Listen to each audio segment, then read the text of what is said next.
What's up, ladies and gents, Noli here, and as promised, I'm bringing you a new melee build using the Infiltrator Perk Deck as the center.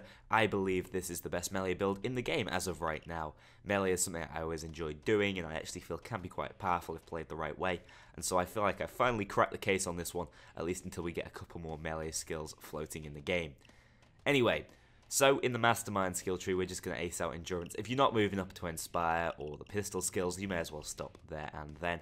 Moving on over into Enforce, there's quite a few important skills. Transporter is necessary on basically every build, but you're going to see the melee start here. Pumping Iron, 50% additional damage to both special and non-special enemies. To those of you who aren't aware, the Infiltrator Perk Deck has a lot of resistance on it. We're going to couple that resistance with the additional resistance you get from Underdog, and therefore we're going to be at about 35% decreased damage, assuming all the conditions are met, and that's going to make your tanky build that much more powerful. It's kind of wasted on the fast suit builds, so you'll notice all the way up here I'm moving up to Iron Man. Well, the skills over here are simply purchased to move me on up. Oppressor and Die Hard, they don't really matter too much, though Die Hard is a reasonably useful skill. Then we have Tough Guy. I like to reduce my camera's shake, so I'm just that bit more accurate. It's not hugely helpful with shotguns, but it will make a small difference, and it is just a single point. Stun resistance, ace that out. I feel naked without my stun resistance, so I feel like this is almost a necessary skill on every build, unless you're going to be running around as a sprightly rogue. Then we have Shotgun Impact. We're using shotguns as both primary and secondary, so this is another completely necessary skill. Getting a CQB is also very useful. Just basic that out. I don't find that the steel sight speed particularly matters. I'm going to be firing from the hip a lot anyway. And then we have Berserker, an important skill that works quite interestingly. It's partially counterintuitive with what Infiltrator is all about, but it's actually quite an interesting combination of skills. So, the lower your health, the more damage you do. I've talked about this before. Once you go below 25%, you move slowly down and down until you get down to 1%, at which point you'll do around about 250% additional melee damage and sword damage, but we're obviously not bringing that with us. That is a lot of damage. That's 2.5 times, and that's going to really increase your kill potential. However, the issue with the Infiltrator skill tree is that you have a lifesteal skill, which is a really useful skill, especially when you're not running any sort of healing. It's going to regen your health by 10% every 15 seconds for every melee hit you complete. So you're only going to get a few strikes in with that additional damage when you get down to low health. But to be honest, I find it quite effective with the amount of resistance I've got. It keeps me topped up and allows me to use Berserker 4 or 5 times in one life, as opposed to just having that one swan song with it. Then we have Fully Loaded up here. Not hugely useful, but increased a bit of ammo capacity. On our 2 shotguns, we are using high explosives on one of them, so it's definitely useful. Iron Man, I've already mentioned, we need the improved combined tactical vest for all the tankiness and resistance, and an Overkill because we're running shotguns, and it's one of the best shotgun skills in the game. If I had some additional points, or to drop any points, consider acing out Berserker. It's really not too bad with your ranged weapons. However, keep in mind that is an additional 8 points. Now then, Technician. Technician also carries an awful lot of important skills in it. However, the one we're really aiming for is just basic bulletproof. The issue with that is, though, we've got to work all the way up. So drill skills are obvious, and I actually really like Nerves of Steel. You by no means have to ace this out, it's not hugely helpful, but I don't want C4, so these are going to be dead skills anyway, as are these really. But acing out the drill skills is what is most important. Then, because there's nothing else for us, we may as well pick up sentry guns, and that is therefore my chosen equipment. So, sentry gun, sentry targeting package, and sentry tower defense, making sentries a pretty strong tool. If I could have combat upgrade, I would. I don't find the protective shield too useful, but definitely being able to reload them with your ammo. I find myself at full ammo all the time with this build. One of the huge advantages of melee is that you're not using ammo to kill enemies, and they're of course dropping ammo. Using a lot of the additional things you get in the perk decks, such as Walk-in Closet, additional 135% ammo pickup, it means you're just going to be regenerating enough ammo for your shotgun all the time. You don't even have to ace out Fully Loaded. I never find myself low on ammo, so this is definitely something I would like to consider trying to work into the build somehow. I may be inclined to drop Probably not shockproof. I actually haven't talked about these skills yet. Shockproof is great, especially on melee. It's going to give you that additional second to get closer to the taser, knocking them back and letting you tear them apart with your melee weapon of choice, which we'll get onto later because there's a lot of different options for you. Then bulletproof, as I've already mentioned. If you go in resistance, you really want to increase your resistance to the maximum potential, and just basicing that out is going to give you all you need. Moving on over, we have Ghost. Ace out sprinter, ace out fast hands, you basically can't lose those skills. And then martial arts, additional knockdown. You'll see one of the melee weapons I will advise you to try out does rely heavily on knockdown, so this is a necessary skill. Acing it out could be helpful, but my melee style is kind of to dodge backwards and forwards, and I don't find myself caught out too often by enemy melee attacks myself. Finally, Fugitive, just a couple of points over here. Run and gun, you really just want to basic that, but I have chosen to ace it out because there wasn't many other places for my points to go. And then Daredevil, because we don't desperately need the steadiness over here, and we're trying to be as efficient with our point usage as possible. I'm not going to be using ballistic vests. Duck and cover isn't really useful with our heavy armor.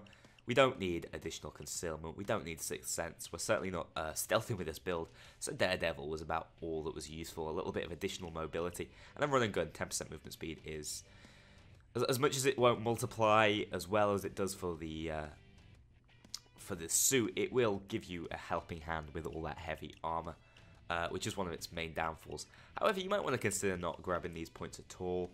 It's 9 points wasted. You could go straight into acing out bulletproof, or even thinking about picking up Mag Plus or Shockproof. Now, one of the things I always like to work around with my melee builds is choosing feedback as my equipment of choice. But with this one, because we're going high resistance, it just wasn't feasible, so that's one little note worth making. Then we have Infiltrator. Now, I've been through these skills on numerous occasions, but I'm again going to reiterate. With this, you really want a fast attacking melee weapon to make as much usage out of both Overdog and Expert Close Combat. Of course, these are going to give you resistance as well when you're surrounded by 3 enemies, and when you're close to enemies, you're going to get additional resistance from Close Combat. And as I've already mentioned, Life Drain is going to be helpful. In theory, that's 40% of your health every minute, which really isn't too shabby, again, if you don't have easier sources of healing. And that's it, really. An incredibly powerful build. Anything with shotguns tends to be powerful. I'm going to move on over to my weapons right now. You already know that my armor of choice is going to be the improved combined, and you already know that my equipment of choice is the sentry gun. Of course, the character, you got to go Dragon for this. It's his Infiltrator. This build, by the way, it'll say it in the video description, I've nicknamed the Exterminator build. It just feels about right. Feels more up Dragon's street than anybody else's. Now, there are 3 melee weapons I try out with this build. I've also tried out the Spear of Freedom, which isn't bad at all. However, the one that I've overall found most useful, Trench Knife. I've said this before, it's potentially the best melee weapon in the game. It's up there. The Nova Shank also isn't bad. The Lucille Baseball Bat isn't bad, but I find like the swing speed on that was really bothering me this time around, whereas the replacement for that, Clovis Shillelagh, just swung much faster and still had that crazy high knockdown. So, the 3 melee weapons that I try out, Dragon's Cleaver, Clovis Shillelagh, and the Trench Knife. And as I've said, Trench Knife is the most powerful, for DPS especially. Second for DPS is probably Dragon's Cleaver, and it's got the midpoint with the slight knockdown potential, but really if you're looking for knockdown, the Shillelagh is much better, and Clovis Shillelagh is probably the second best of the 3 overall, even though its DPS is a little lower, simply because knockdown is slightly safer than just running at people and hacking away, and that knockdown chance will proc an awful lot. So, melee weapons are the most important part of this build. Those are the 3 I'm going to advise. Spear of Freedom, as I've already said, is strong. Nova Shank also isn't too bad, and so is the Lucille. So there are a couple of additional options that I don't try out in the gameplay itself. Next up, for the secondary of choice, Locomotive. Locomotive wins out for me. The Judge is excellent, but the Locomotive is just slightly better. And yeah, I just don't think there's any competition, and so you're looking to be as effective as possible. Grab a Locomotive. My primary, I'm a huge fan of the M1014 with the high explosive rounds. It's going to give me some additional outlets to stun enemies, get close to them with my melee. It's going to give me a way to deal with shields. In case you didn't notice, I didn't actually ace out Iron Man, so I can't just keep knocking shields backwards. But it's still quite easy just to take a single shot to the shield, send them reeling backwards, they'll expose their back to you, and then you'll have a quick knife in the back for the easy kill. And again, if you're building up on streaks, you can easily 1, 2, 3 shot basically all the enemies in the game, even up to Deathwish. There is crazy damage potential. One final thing I'd like to mention. One thing that makes melee very, very powerful is the potential to crit with low blow. 30% crit chance to do the headshot multiplier. That's a lot of damage that melee misses out with this build not having, but because Infiltrator is so tanky focused, I just could not move myself to do this again. It's definitely not as powerful. As much as crit is good, not having the resistance, having to run suit and keep your concealment low is just not as good. Unfortunately, what I'd like to see in the future, if we ever see any more melee type builds, definitely one that allows low blow and dodge to work around each other and let you be the fast sort of knife wielder as opposed to this more tanky in-your-face bruiser. But as it is, this works perfectly with shotguns and is an incredibly powerful build. So the gameplay you're watching is going to be split up into 3 sections, showing off each of the melee weapons in their own right.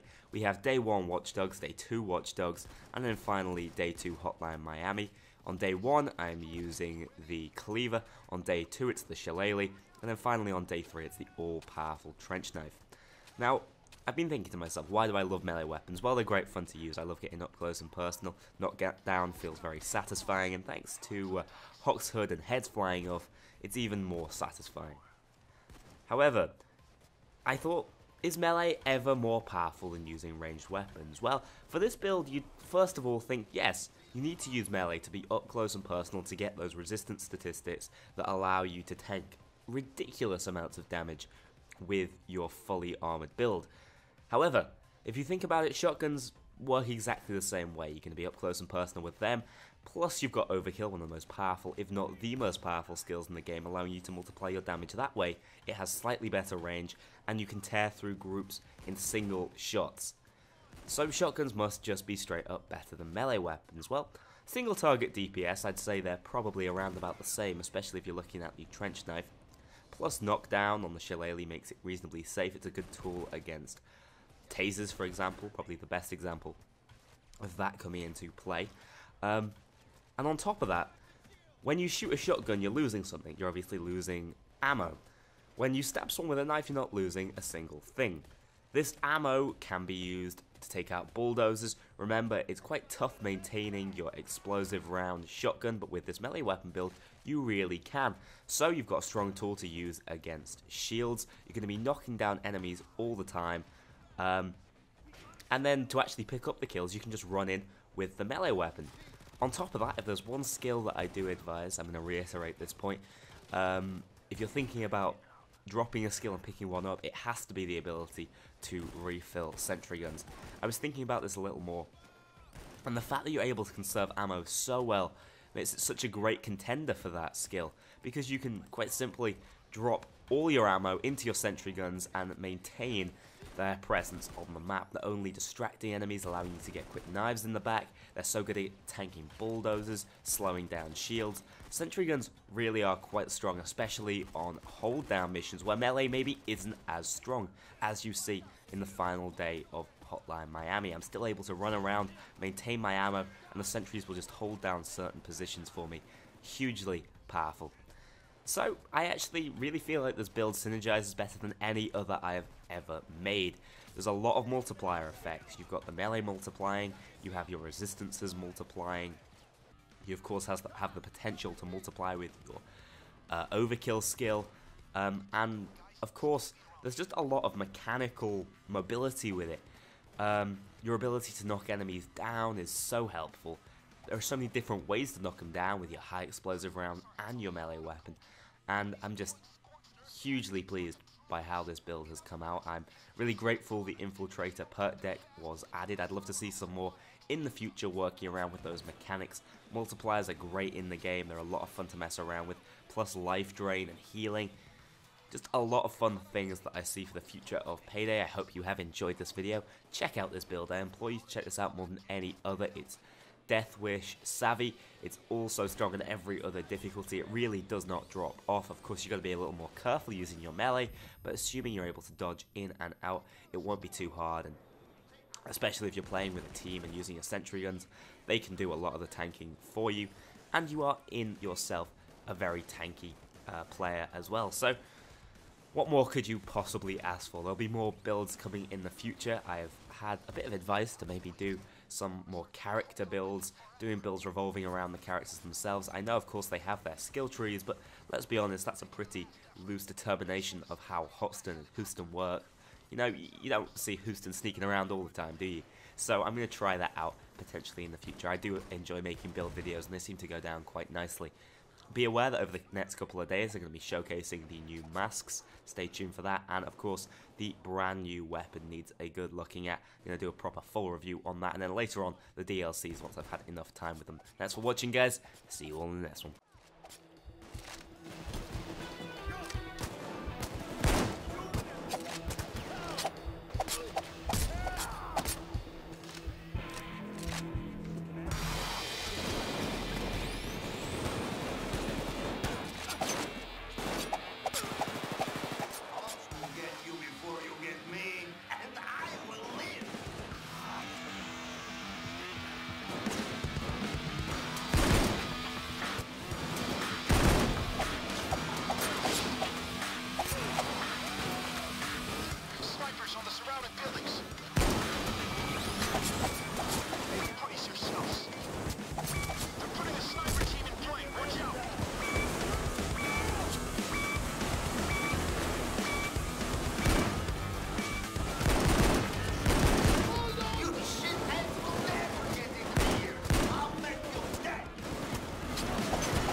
On me now!